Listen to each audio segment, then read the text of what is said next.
The German nurse presses her fingers against the American soldier's throat, feeling for a pulse that shouldn't still be there. Outside the tent, boots crunch on frozen mud, and a voice she recognizes, her commanding officer's voice, calls her name.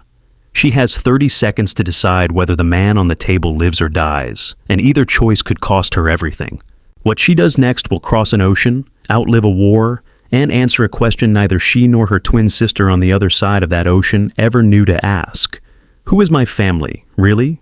Before we go any further, drop a like, subscribe to the channel, and comment what city in the US you're watching from tonight. It helps this channel grow and keep bringing you more stories like this one. Now, let's go back to where it all began, to a small town in Ohio and a farmhouse in Bavaria, two places that had no idea they shared the same blood. Margaret Callahan, Maggie to everyone who liked her, wasn't the crying type, and the morning of December 7th, 1941, didn't change that. She was at the boarding house where she lived while finishing nursing school in Columbus, having coffee with 3 other girls, when the radio in the common room stopped playing music and a broadcaster started talking too fast, in a voice that room had never heard that set make before. Pearl Harbor, Hawaii, ships going down, men dying while they were still asleep.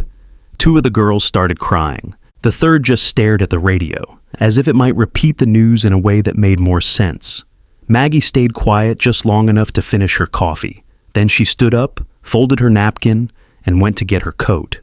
"Where are you going?" one of the girls asked, eyes already red. "To enlist," Maggie said, the way another woman might have said she was headed to the bakery. She walked the 12 blocks to the nearest recruiting station without stopping once, without turning back for anything she'd forgotten, without a second thought. When she got there, a line had already formed, mostly men, looking at her with a mix of surprise and curiosity. She got in it anyway. The officer behind the desk, a man in his 50s with the kind of mustache that only survives in old photographs, looked up when she reached the front. "Nurse?" he asked, eyeing the student's uniform still visible under her coat. "Graduating in 2 weeks," Maggie said, "but I already know enough to be useful now." "You understand this isn't going to be flu season and broken bones." "I understand," she said without hesitation. "That's exactly why I want to go." He studied her a moment longer than any other recruit in that line had gotten, then signed the form without another question. It wasn't courage the way the newsreels would show it later. No speech, no flag waving in the background. It was something simpler, and in its own way more American than any speech could be. Somebody needed help, and she knew exactly the kind of help she could give. It didn't feel like a hard choice to her. It felt like the only one there was. Over the following months, while she finished training and waited on her Army Nurse Corps assignment, Maggie wrote home every week. In one letter, her mother wrote back a single line Maggie kept folded in her billfold for the rest of the war. "I cried the whole way home from the train station, if I'm honest, though I didn't let your father see. He's so proud he could burst, walking around town like you hung the moon. I'm proud too, Maggie, more than I know how to say. But I'm also just your mother, and all I really want is for you to be careful and to come home to me safe." She had no way of knowing, that winter of 1941, how many different sides of this war would still cross her path before it was over. Or that, an ocean away, a woman who shared her exact face was about to make an impossible choice of her own, in a different language, under a different flag, guided by a moral compass, strangely close to hers. Maggie's unit landed in Italy in the fall of 1943, and within a week, the war stopped being something she'd only heard about on a radio. She worked 18-hour shifts in a field hospital outside Salerno, and she got good, fast, at the thing every combat nurse has to get good at, deciding in seconds who could wait and who couldn't. One night in November, a young private named Walter Hayes was carried in with a shrapnel wound in his shoulder and a fever that wouldn't break. He couldn't have been more than 20, and even half delirious. He had the kind of open, decent face that made her think of half the boys back in Millbrook. "You're going to make it, Private," she told him, checking his bandage by lamplight. "How do you know that?" he asked, teeth chattering. "Because I've decided you are," Maggie said, and something about the plain certainty of it seemed to settle him more than the medicine did. Over the 2 days it took his fever to break, he talked about Nebraska, a farm, his mother's kitchen, a girl named Dorothy waiting on him back home. On the second night, once the worst of it had passed. He asked Maggie to reach into his jacket pocket. Inside was a photograph, crease-soft from handling, Walter and Dorothy, taken the week before he shipped out.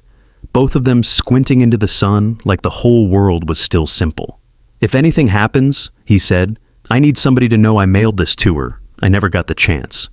"Nothing's going to happen," Maggie said. "Just in case," he said. "Please." She took the photograph and promised him she'd send it, and she meant it the way she meant everything, plainly and for keeps.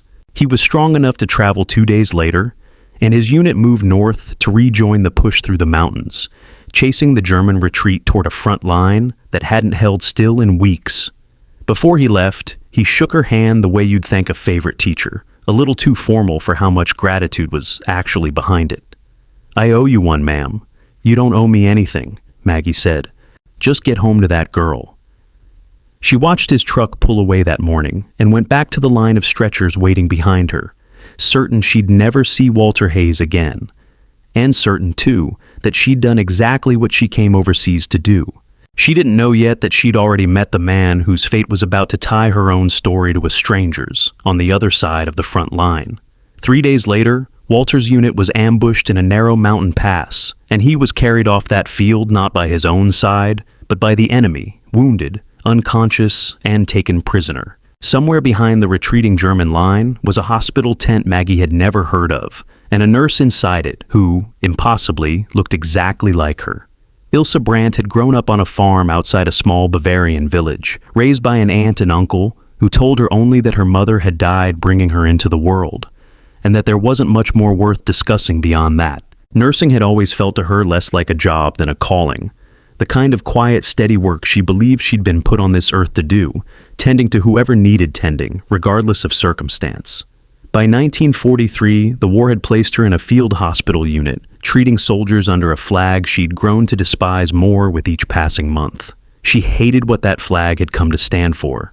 Not loudly, because loud hatred got you disappeared in those years, but in the quiet, deliberate way of someone who had decided her hands would heal regardless of whose blood was on the table. She'd watched men in her own uniform do things she couldn't unsee, things that turned her stomach and hardened something in her chest, and she'd made a private vow, the kind you don't say out loud even to yourself. Whatever this regime demanded of her, it would not get her conscience. She kept that vow the only way she knew how. One patient at a time, one small refusal at a time. A wounded partisan brought in for questioning got an extra day of recovery before he was strong enough to be interrogated, bought purely by Ilse, insisting he wasn't fit to answer anything yet. A ledger entry got written a little vaguer than the truth demanded. None of it was heroism by the standards of the men giving orders around her. All of it was the only honest thing left to give, for a woman who had decided, long before any American ever reached her table, that decency was worth more than obedience. If you've made it this far, you already care about where this is headed. So, do one small thing for me. Drop a like, subscribe if you haven't yet, and tell me in the comments what city in the US you're watching from tonight. It helps this channel keep bringing you stories like this one. The wounded American was brought in on a stretcher 2 days later, fevered and murmuring a name that sounded like Dorothy. His shoulder wound had reopened during the forced march behind the retreating line, and the infection had gone deep. The kind of deep that, by every rule Ilse was technically supposed to serve, made his survival optional. By the only rule Ilse actually followed, it wasn't optional at all. She looked at the wound the way she looked at every wound, not at the uniform attached to it. And she stayed an hour past the end of her shift, trying to bring the fever down before it could take him in his sleep. She didn't know his name yet, didn't know about Nebraska or Dorothy or a photograph folded soft with handling. All she knew was that a man was dying slowly in front of her, and that she had decided, a long time ago, exactly what kind of nurse and what kind of person she intended to be. What she also didn't know, couldn't have known, was that Hauptmann Vogel, the camp's rigid commanding officer, had already noticed how much extra attention this particular prisoner was getting and had started, quietly, to keep count. Over the following days, as Walter's fever finally broke and his strength started to return, the hours between rounds turned into something neither of them expected. Conversation. Not about the war, about home. "Tell me about Nebraska," Ilse said one evening, checking his shoulder by lamplight, more out of genuine curiosity than anything clinical left to do. "Flat," Walter said. "Flatter than you'd believe. My father always said you could watch your dog run away for 3 days straight." Ilse laughed before she could stop herself. A short, surprised sound, like she hadn't used that particular muscle in a while. "There's a creek behind our property," he went on. "In summer it's barely a trickle, but my mother used to send us down there anyway, just to get us out from underfoot for an afternoon." "There is a river near where I grew up," Ilse said. "Wider, colder. My aunt used to say it never once froze all the way through, in all her years on that farm, that the current underneath was too strong. Sounds like a stubborn river. Bavarians are a stubborn people," Ilse said. "It's practically a regional trait. They talked like that for a while. Small, unremarkable things, the kind of details that usually don't survive a conversation, let alone a war." Walter described his mother's kitchen, the particular way she burned the edges of the bread on purpose because his father liked it that way. Ilse described the sound of cowbells drifting down from the hillside pastures in the evening, a sound she said she still listened for out of habit, even here, where there were no cows and no hillsides, only canvas and mud. At some point, without quite noticing she was doing it, Ilse reached up and touched the small piece of silver at her collar. An old habit, the kind of gesture a person repeats so often it stops being a decision at all. Walter noticed it, the way you notice a small thing about someone you've started paying attention to. "What's that?" he asked. She followed his gaze down to her own hand, seeming almost surprised to find it there. "Oh, just something of my mother's. Half of something, actually." She said it simply, without weight, already moving on to check the dressing on his shoulder. "It's not much to look at." "Didn't say it wasn't," Walter said. She didn't offer anything more, and he didn't push. It was, in its own quiet way, the most either of them had spoken about themselves to anyone in a long while. Not confessions, not strategy, not the war at all. Just two people from two flattened, ordinary corners of the world, discovering they had more in common than either one of them had expected to find in an enemy field hospital in the middle of Italy. Neither of them thought much more about the locket that night. Walter had no way of knowing. He'd just heard the first mention of the very thing that would, years later, prove they'd been circling the same family without ever knowing it. It was 2 nights later, with the worst of the fever finally behind him, that Walter said something that made Ilse stop mid-motion, gauze still in her hand. "You know," he said, watching her work, "you're not the first nurse who's looked at me like that." "Like what?" "Like she'd already decided I wasn't allowed to die." He shifted, wincing. "There was a nurse back before all this. American, back in Salerno. Same look, same everything, honestly. For a second when I woke up in this tent, I thought maybe I died after all, and someone upstairs had a strange sense of humor." Ilse allowed herself a small laugh, more out of politeness than anything. "That's the fever talking, Private. Fever broke 2 days ago. Then it's flattery talking. Soldiers say all sorts of things to the nurse holding the morphine." "I'm serious," Walter said, and something in his voice, steady, unbothered, nothing like delirium, made her look up from the bandage. "Same face, same voice. Near enough, if you squint your ears. You sure you don't have a sister running around loose somewhere, spying on the wrong army?" He meant it as a joke, the kind soldiers made to pass the time, the kind that didn't require an answer. Ilse gave him one anyway, light and quick, because it was easier than sitting with the question. "If I had a twin working for the Americans, Private, I promise you I would not be wasting her on you." He laughed at that, and she let the moment close the way it was supposed to close, tucking it away with the rest of the strange things patients said while healing. But over the following days, in the quiet stretches between rounds, she found herself turning it over more than she meant to. It wasn't the joke about spying that stayed with her. Soldiers said things like that constantly, half delirious or not. It was the specificity of it. Same face, same voice, near enough. He hadn't said it the way a man flatters a woman he's grateful to. He'd said it the way a man describes something that genuinely unsettled him. She told herself it meant nothing. Faces repeated themselves all the time. There were only so many arrangements of eyes and mouths, and the world simply ran out of new ones eventually. And yet, more than once that week, she caught her hand drifting up to the small piece of silver at her collar, without quite meaning to, as though some old, wordless part of her had heard something in his story that the rest of her wasn't ready to understand yet. It was on the fourth night that the memory surfaced, uninvited, the way old memories do when something finally jars them loose. She was refilling his water when it came to her, whole and sudden, her aunt, years ago, standing at the stove with her back turned, saying something Ilse had been too young at the time to weigh properly. "There might have been two of you, you know.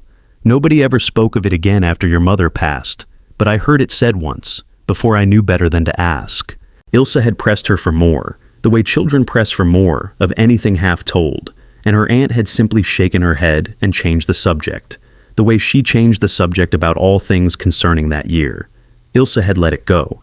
Children let go of things, adults refuse to finish. She hadn't thought about that conversation in over a decade. She thought about it now, standing over an American soldier's cot, with a water tin still in her hand. "Say it again," she said. "What you said before, about the other nurse." Walter looked up, surprised by the sudden seriousness in her voice. "Which part?" "All of it, slowly." So he told her again. The field hospital outside Salerno, the American nurse who'd sat with him through a fever, the particular stillness in the way she'd looked at him before telling him he'd live. He described the shape of her face, the color of her eyes, even a small, specific thing he hadn't mentioned before, the way she'd tucked her hair behind her ear with one finger before checking a bandage, a gesture so unconsciously familiar that Ilse felt something cold move through her chest, because it was, without any doubt at all, her own habit exactly. "That's not a resemblance," Ilse said quietly, more to herself than to him. "That's not two women who happen to look alike." "I didn't say it was," Walter said. "I just noticed it." "You said I might have a sister, as a joke." "I did." Ilse was quiet for a long moment, turning the water tin slowly in her hands. "I don't think it was a joke," she said finally. "I think you may have just told me something true without meaning to." Greta Hoffman, one of the other nurses on rotation, wasn't unkind and wasn't suspicious by nature. She simply mentioned it in passing, the way people mention things that don't seem to matter until later. She was refilling supply logs one evening when Hauptmann Vogel walked through on his usual inspection, and she said, without any weight behind it at all, "Nurse Brandt has practically adopted that American. She spent more hours on him this week than on the rest of the ward combined." She meant it almost as a joke, a little gentle teasing about Ilse's stubborn dedication to a difficult patient. Vogel didn't take it as a joke. He filed it away the way he filed everything away, in the quiet, patient part of his mind that never quite stopped watching. Over the next several days, he started paying closer attention. Not obviously, not in a way anyone would have noticed unless they were looking for it, which Ilse wasn't. He reviewed the ward's ration logs and found a discrepancy, small but consistent. Slightly less water requisition for the staff than should have been used, slightly more logged against the American prisoner's recovery. He checked the shift rotations and noticed Ilse had traded 2 off-duty nights in the past week alone, both times covering the same patient. None of it, taken piece by piece, was damning. Taken together, it told him exactly what he wanted to know. He didn't confront her right away. Men like Vogel rarely moved the moment they were certain of something.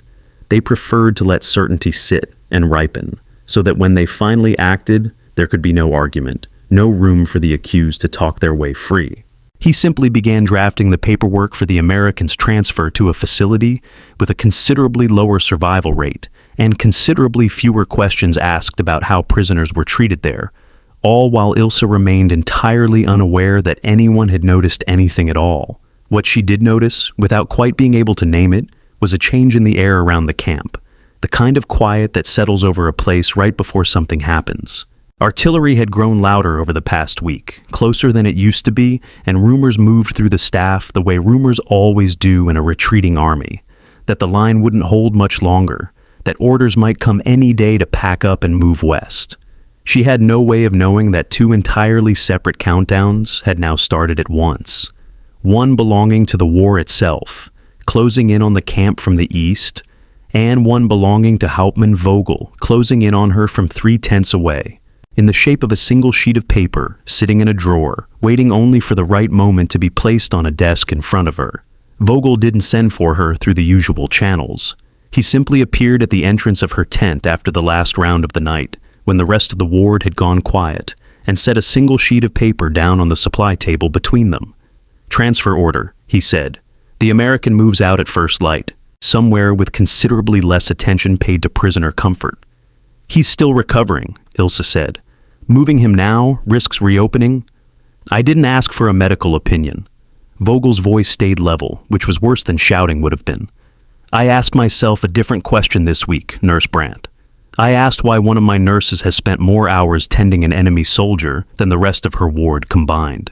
I asked why supplies keep disappearing in amounts too small to report and too consistent to ignore. I treat every patient the same way." "Careful," he said, stepping closer. "I could file what I've noticed as an official inquiry, or I could file it as something worse. The kind of report that doesn't end with a reprimand. It ends with a tribunal. You understand the difference."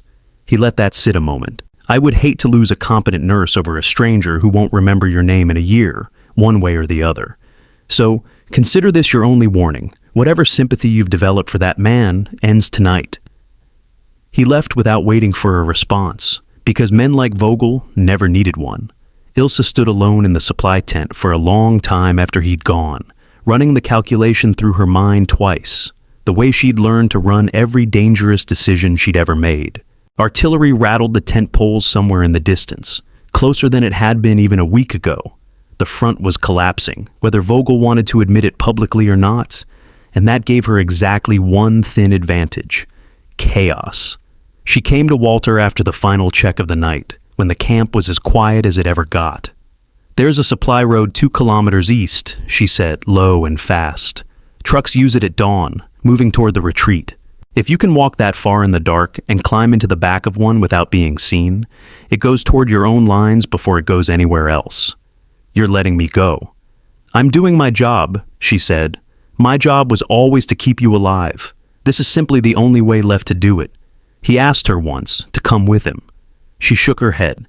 A German nurse walking into American lines mid-retreat would be shot by one side or arrested by the other, and they both knew it. Instead, she reached up and unclasped the small piece of silver from around her neck and pressed it directly into his palm, closing his fingers around it with both of her hands, as if she needed him to feel the weight of what she was asking along with the metal itself. "If what you told me is true," she said, "if there really is a woman out there wearing the other half of this, wearing my own face without knowing it, find her, or let her find you. Tell her our mother did not die alone. Tell her someone loved us both enough to save this." Walter closed his fist around the locket and nodded, because there wasn't anything left to say that would have meant more than that. He tucked it deep into the lining of his jacket, next to Dorothy's photograph, and for the first time since the war had taken him prisoner, he understood that he wasn't just escaping anymore. He was carrying someone home. Walter moved through the dark the way Ilse had told him to, fast, low, counting his steps instead of his fears. The supply road came up exactly where she'd said it would, a pale scar cut into the hillside, and for a moment all he could hear was his own breathing and the far-off mutter of guns that never seemed to fully stop anymore. At the same hour, 3 tents away, Ilse folded the empty cot's blanket with hands that refused to shake, rehearsing the words she'd say at roll call in a few hours' time, over and over, until they sounded less like a lie and more like a fact she'd simply always known. Walter reached the road as the first truck idled at the crossing, its driver stamping his boots against the cold, and slipped beneath its canvas cover before the man ever turned around. Ilse reported the American missing at first light, her voice steady, her eyes dry. Her outrage at the incompetence of the night guard pitched exactly loud enough to be believed, and not one note louder. The truck lurched into motion, and Walter lay still beneath a stack of crates, listening to 2 soldiers argue about ration cigarettes in a language he barely understood, praying neither of them decided to check the cargo before the next checkpoint. Vogel listened to Ilse's report with his arms folded, and said nothing for a long moment. The kind of nothing that told her he suspected everything and could prove none of it, which was, for now, the only mercy she was going to get from him. Before we go any further, drop a like, subscribe to the channel, and comment what city in the US you're watching from tonight. It helps this channel keep bringing you more stories like this one. Now, back to that same cold morning, on 2 sides of a collapsing line. The truck slowed at a checkpoint an hour later, and Walter held his breath through the longest 90 seconds of his life, while a bored corporal walked the length of the vehicle, tapped the canvas twice out of habit, and waved it through without ever looking underneath. Ilse spent that same hour doing the harder work of an ordinary day, checking wounds, refilling water, speaking to no one about the one patient no longer on her ward, because the safest thing left to do was look exactly as unremarkable as she had looked every day before he'd arrived. By noon, the truck reached a depot close enough to the front that Walter heard American voices for the first time in 11 days, and he had to sit alone behind the crates a full minute before he trusted his own legs to carry him toward them. That same afternoon, word reached the camp that the front had finally broken for good. Retreat orders came within the hour, and in the chaos of loading an entire field hospital onto trucks in under a day, one missing prisoner became simply too small a thing for anyone but Vogel to still be counting. Neither of them knew that night whether they'd ever be safe again in any way that would last. What neither of them could have known at all was that the locket now sewn into an American soldier's jacket lining was already halfway to answering a question two women, 4,000 miles apart, hadn't yet found the courage to ask out loud. Walter kept his promise the way he kept everything else, deliberately and without shortcuts. He came home to Nebraska, married Dorothy the following spring, and told her the whole story on their wedding night, because he'd decided a marriage built on hiding something that important wasn't the kind his parents had raised him to want.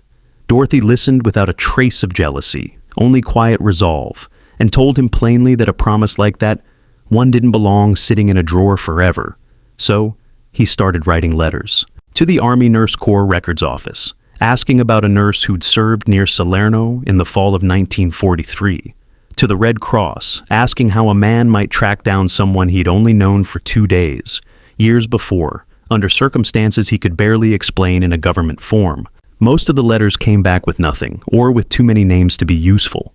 There had been a great many nurses near Salerno that autumn, and he had only a face, a voice, and a single overheard promise to go on. It took him the better part of 6 years. In 1950, a records clerk in Washington, tired of Walter's persistence, finally sent him a list of 11 nurses who matched the unit and dates closely enough to be worth the postage. He wrote to all 11. 10 letters came back polite and puzzled. The 11th came back from a Margaret Callahan, now working at a veterans hospital in Columbus, Ohio, asking with careful restraint whether this Walter Hayes might be the same private she remembered treating for a shoulder wound and a fever all those years ago. He didn't write back. He got in his truck instead and drove the better part of 2 days to see her in person, because some things he'd decided needed to be said with a man standing in front of you, not folded into an envelope. Maggie recognized him the moment he walked into the hospital's front office. Older, heavier in the shoulders, but the same open, decent face she'd once told, with total certainty, that he was going to make it. He didn't waste time on pleasantries. He reached into his jacket and set the locket on the counter between them, the silver worn thinner now from years of being carried, and told her the whole story. The field hospital behind enemy lines, the German nurse who'd broken every rule of her own side to save him, the message she'd asked him to carry across an ocean he'd never expected to actually deliver. Tell her our mother did not die alone. Tell her someone loved us both enough to save this. Maggie set her half beside his on the counter, and the two jagged edges fit together the way only two halves of one original piece ever could. She didn't say anything for a long moment. Then she asked him to wait exactly where he was, walked into her office, and came back holding her own half, still clasped to a chain she'd worn every day of her life, without once knowing why it mattered so much. She wrote to the Red Cross tracing service that same week. It took 2 more years, a great deal of paperwork, and the kind of quiet determination Millbrook had raised into her. But in 1953, word came back from a resettlement office in Stuttgart. Ilse Brandt was alive, unmarried, still working as a nurse, and willing, after careful correspondence, to make the crossing. She arrived in New York Harbor in the spring of 1954, sponsored by a small Ohio church that believed, as a matter of plain conviction, in second chances and reunited families. Maggie was waiting at the dock with a piece of silver in her hand and no rehearsed words at all. She didn't need any. She simply held up her half of the locket, and Ilse held up hers, and for the first time in 31 years, two sisters who had never known to miss each other stopped being strangers.